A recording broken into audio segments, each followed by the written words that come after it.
What's up, guys? Zach from Minnesota Car Culture. Finally out of my cave I've been sleeping in for the last 2 months. I know a lot of people have been eager to get a video about my build off, so here's one. This video will be about my suspension system as well as the differential system. In this video I'll be swapping out the suspension as well as swapping out the differential. Enjoy. But one of the bigger important things about doing a turbo car or turbocharging your 1.6 liter Miata is that the diff. The diffs on these cars have the 6.5 ring gear, and what that is that they absolutely blow up even under stock power.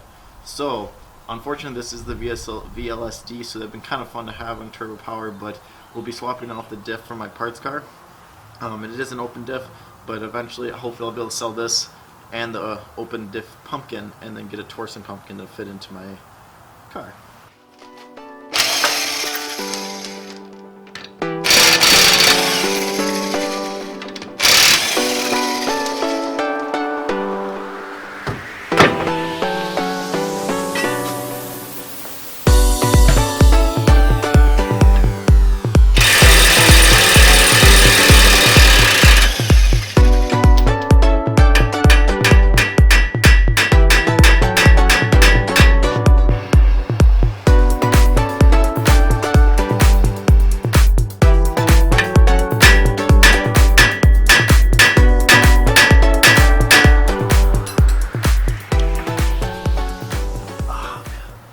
Now what we'll be doing here is we're going to be to take out the mounts. So it's going to be a 17mm on the main one, and there's a tiny, looks like 12mm, like a little support beam from the mount.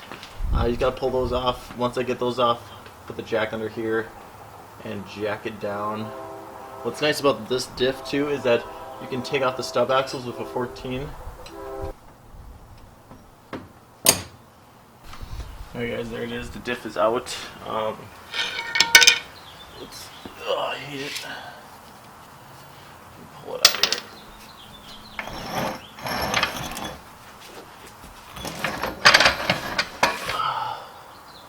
Okay, so there it is. We have one axle right here that's stuck in the hub, so I'm going to use some fire, use some penetrating oil, and a big fat hammer.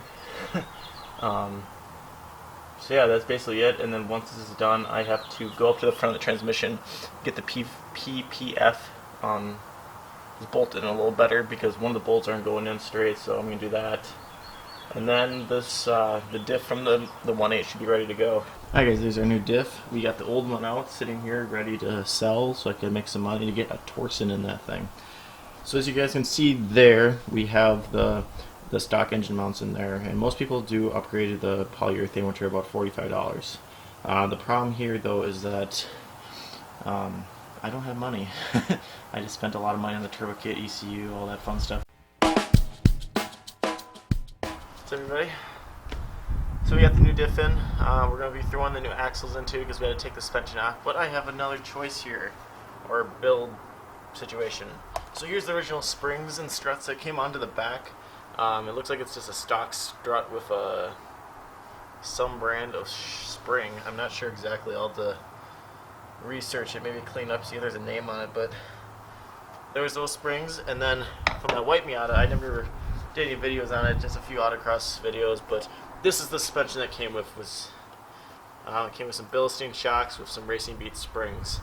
I always race with these, and I just been comfortable to them. This is kind of a softer spring, so eventually maybe I'll create to like a ground control sleeve with the adjustable height and all that stuff, but for now this will probably have to work. If I do find research on this spring and it's a nicer spring, stiffer spring, or something like that, I'll probably look into it, but for now I'm just going to do run what I know, also with a stock strut on a lowering spring in my blow soon, so yeah, we'll do that. So we're going to throw those in after the axles. The next thing I get to decide is what sway bar to run. So again, this is the sway bars that were on it. So it looked like the spring and the sway bar are some type of matching brand. So I can't imagine it's just some cheap eBay stuff. I'm going to maybe assume that it might be White Line, but I am not 100% sure. Again, I'm going to have to do some research to see what brand that is. But again, I have these, which are Racing Beat. Now this one is a lot thinner. than the blue ones. So I'm trying to decide maybe which setup to do, because the setup that I'm not using is going to be sold to Roman. So I think I'm going to use the blue ones. One thing to note is when I do the front ones, Racing Beat offers tubular and solid front sway bars. Now, when I was reading, it says that they don't have any difference in tensile strength or performance. The only difference between tubular and solid is that tubular is lighter. So the two front bars look about the same, so I'm going to decide which one's lighter, and then I can assume that one's tubular, and I'll probably use that one just for weight reduction reasons, for no other reason. So yeah, that's what it is. Alright, I made my decision. It didn't take too long. I think I'm going to use the blue springs, or the blue sway bars, mainly because the one in the back is a little bigger, so I just want that little bit extra stiffness.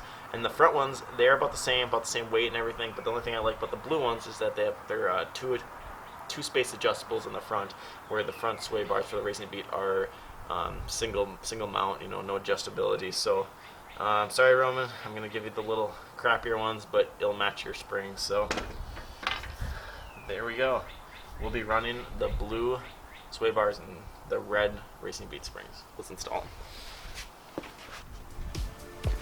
Okay, so now we're going to do is install